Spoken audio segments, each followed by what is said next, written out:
In the springtime, our British wildlife flourishes, a timeless tapestry of waterways, hedgerows and quiet forests. Kingfishers, wildfowl, dragonflies and deer all benefit from the warmer climate and daylight hours. But this season that brings us new life doesn't last forever. Beneath the surface of its familiar charm lies a fragile balance, one delicately held by creatures small and unseen. Water voles, once common in every riverbank, now struggle to find safe passage.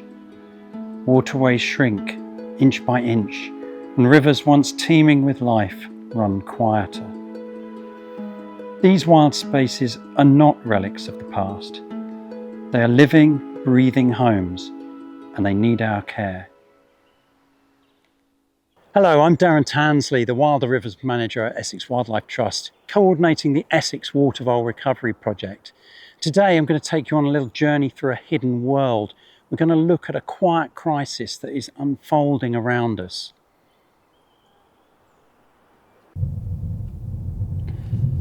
So I'm the Wilder Rivers Manager at Essex Wildlife Trust, and I've been doing this job in one form or another for about 25 years. And especially the water voles, which died out across large parts of Essex, when I was in my teens and 20s. It's really sad. We've got species reintroduction, we've got invasive species that we have to control, and today what we're really concentrating on is the monitoring side of things. We're sort of looking at how we survey and get that information and data so that we can prove that the project is working, and that really helps us with our funding bids. So to get back to a healthy UK water vole population, we need to first know where they are, so map their distribution with our volunteers.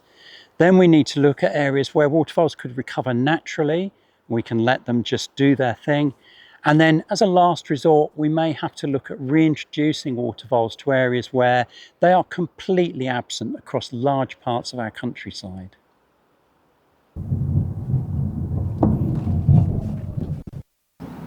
So today I've got some volunteers here who want to learn how to look for water voles, and this is part of that process of building up our database. It's really important that we have these keystone little species that are inhabiting our waterways, creating microhabitats, and they're part of a food chain which is really complex.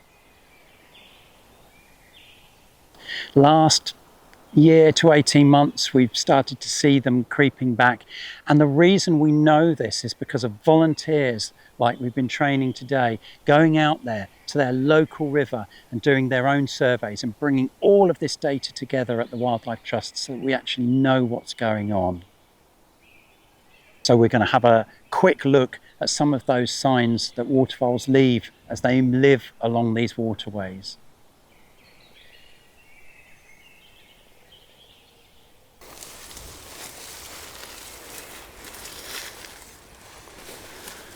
Yeah, actually, we've walked straight up to a latrine, which is the droppings of the water vole, and you can see, if I move the vegetation away down here, can you see down by the water's edge, a huge pile of droppings? And you can have a look at some.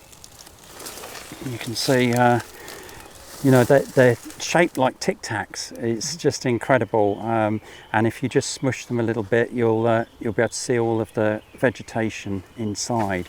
So that's a really good sign of water vole activity along here, and I'm sure there'll be more. I've been aware for some time how the rivers are suffering and the problems we're having with pollution and other loss of immediate river habitat. What matters is not the individual projects so much as how they link together. If you take the data that is generated from them in different ways, then you can get a much better picture of what's going on.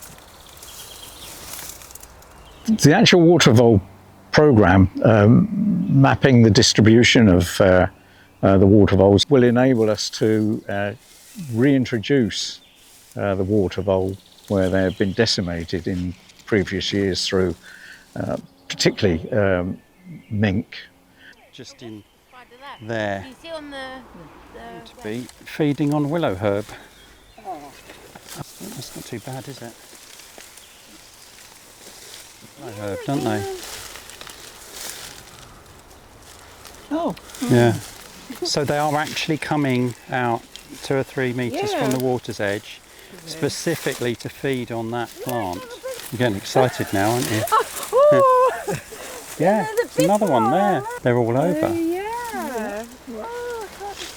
Well, maybe there's a burrow in amongst this vegetation somewhere, and then they're just, because there's another feeding station there. Yeah. Here the waterfole's been moving, it's probably about 3 metres away from the bankside and feeding on these leaves here, and you can see very clearly the cut, the 45-degree angle cut that they make. It's very characteristic of water voles. So I mean, water voles have suffered at least an 83% decline in Essex alone. So we really do need to try to recover this species, and part of that is this water vole recovery, where we're doing different things to try to bring water voles back to our watercourses. And that's why it's so important to have this data. We have to be conservation evidence led to be able to say, yes, we've achieved our targets, or we've still got a way to go. So by contrast to the stream where we found all the water vole signs, we're in a much more wooded canopy cover area of the stream here. There's much less vegetation around, it's lower, so it's unlikely that water voles would be coming out to feed because they'd be very exposed here.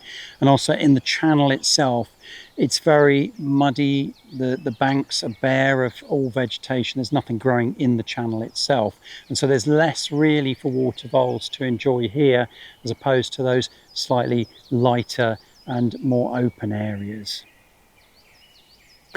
So there's a lot that you can do. You can take part in these projects as well, become a volunteer and survey water voles in your area. Or if you're a landowner and you own woodland near to a watercourse, is there a way to work coppicing into your regime of management and look at getting some of that light down into the channel to create that vegetation that water voles so dearly need? There are many things and resources out there. Contact your local wildlife trust and we'll be more than happy to talk to you about what you can do.